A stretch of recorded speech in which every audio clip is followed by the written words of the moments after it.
Well, good morning and welcome back to another week. It is a beautiful Monday out here today. We got a really nice forecast next couple days. Supposed to get screaming hot later on this week, 32, 34 degrees. So make sure you get those pivots running this week. You don't want to be dealing with heat stress if you don't have to. And in fields like this one, this barley is pretty much at the 4th leaf stage now. So it is in herbicide timing, and this will probably get sprayed here shortly. It is still a hair early for growth regulator timing. The nodes have not started to separate at the bottom yet, but they are just barely starting to move up the stem. So keep an eye on that. Usually your ideal time for something like Modus is going to be shortly after ideal herbicide timing. So that's what we're going to be doing this week. Well, these lentils are sure looking really good this week. They are growing rapidly. They're still pretty short, but we're well into herbicide timing on these here now. They're going to get sprayed later on today. We've also got some pretty good nodulation. Looks really nice and healthy showing up on these roots here. These received the Verdesian granular inoculant at seeding time. Well, here's some barley that is now into herbicide timing, and we are, as you can see, we have a pretty good population of lamb's quarters in here, as well as a lot of buckwheat that is really just in the 1 leaf stage, some kochia that is about the 1-inch size. So we're going to be coming in here with Syngenta's Axial Extreme, and then we're going to be pumping that up a bit by adding FMC's PP2525. So that's going to give us a little bit more group 4 control in here, as well as wild oat control from the Axial. So should be good results in here. We'll know more in a week or two. Well, the safflower is really getting going this week. We got a couple leaves coming out here now. We're starting to get a little toothy on the leaf margins. These guys are looking great.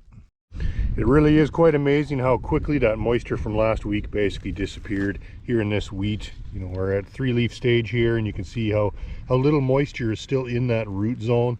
It's not really enough to even hold it into a ball anymore, just crumbling away. So hopefully we get some moisture soon, because we're supposed to be 36 degrees on Thursday, but I don't think we have any hope of moisture until the weekend. Well, the Russian thistle are certainly enjoying the heat this week, and they are growing pretty rapidly. These guys in this patch now are about, 1.5 to 2 inches wide. You can still see how little surface area there is to hit there. So that's why it's very important to have a good water rate when you come into a field like this. You want to be using, at least 10 gallons of water if you can, to try to hit that plant a little bit better than if you were just using 5. Well, I got called out to a new field today to investigate claims of stripe rust in this winter wheat, and I'm not seeing any effect on it.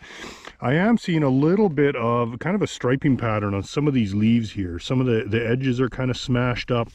There's some little bit of striping and patterning on them, but I think it's just a physiological stress from the winds and the temperatures last week that we're seeing as these leaves were emerging. I actually have a spore trap that's set up for rust spores. It's only about 5 miles straight west of here, and as of last week it still had not detected a single stripe rust spore. So I think these lesions on these leaves here are just physiological stress. There's no sign of pustules or anything like that.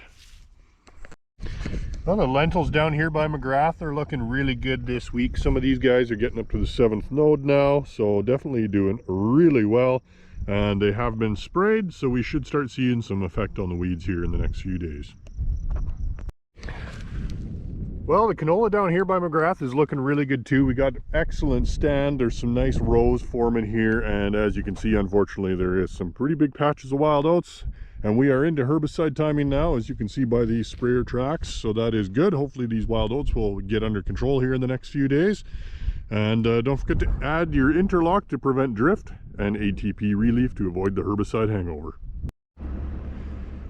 Well, I see there's still a sprayer going out there today, and it is plenty hot out there today. We are currently at 31 degrees according to my truck.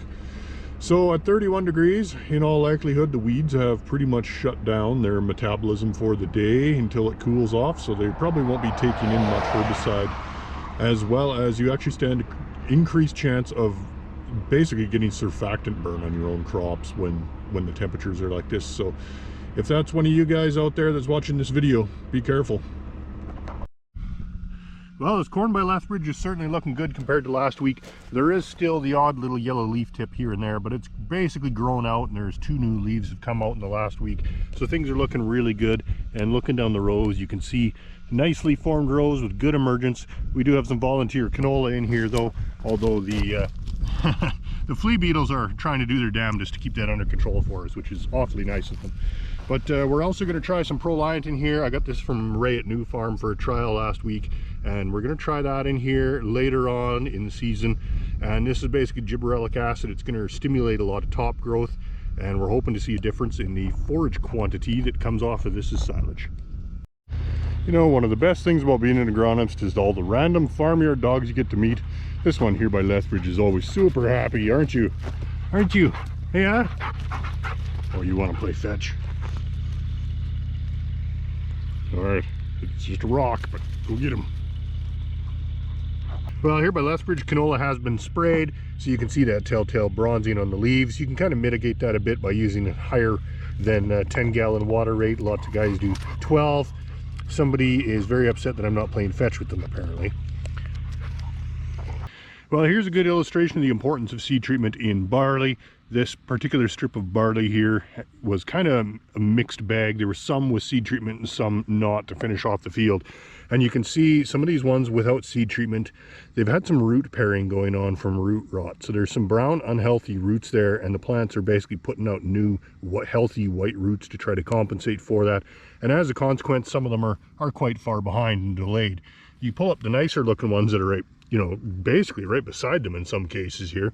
And even though these ones as well had no seed treatment on them, the roots are nice and healthy. The plants are bigger, more robust, and healthier. So sometimes it's quite the gamble. Well, I'm down here by Colhurst today. I forgot the GoPro in the truck, so I'm on the bike. So I need to be pretty quick this morning to try to get my fields done that I can do on the bike this morning before the temperature is supposed to hit about 34 degrees. So I hope to be off the bike by noon so I can sit in a nice air-conditioned truck this afternoon when it's really hot. But this rye out here is looking very, very nice. Mostly still in flag leaf, heads moving up into boot stage. But here in the dryland corners, you can see we do have head emergence where the crop is under a little bit more moisture stress. Well, here's the cutworm caught in the act. You can see this barley leaf was chewed right off here close to the ground layer. And here it is. This guy here was chewed right off the soil layer. As soon as I stuck my shovel in the soil, here's a nice big fat cutworm right here. Kind of looks like a dingy cutworm. If you see patches developing in the field, it might be worthwhile doing some control. But if it's just one here and there, it's probably not worth spraying. Well, we definitely have some wind coming up now. It is 2 o'clock in the afternoon. We're 33 degrees up here at Carmangay. And yeah, the crop is starting to look a little stressed. Some of this barley is looking a little limp. Seeing some leaf pinching stuff going on here. Kind of trying to roll itself up and prevent dehydration and stress. Some of the wheat in the durum is looking pretty similar. Well, it's canola up by Carmangay. Some of it is looking a little bit limp. We got leaves kind of rolling over, showing their silvery undersides here in the wind. Oh, look, there's a lygus bug. Haven't seen too many of them yet. Have to keep an eye out for those guys.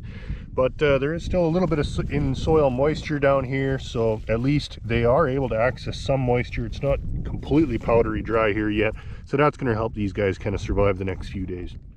Thanks for watching. Like and subscribe, and we'll see you next week.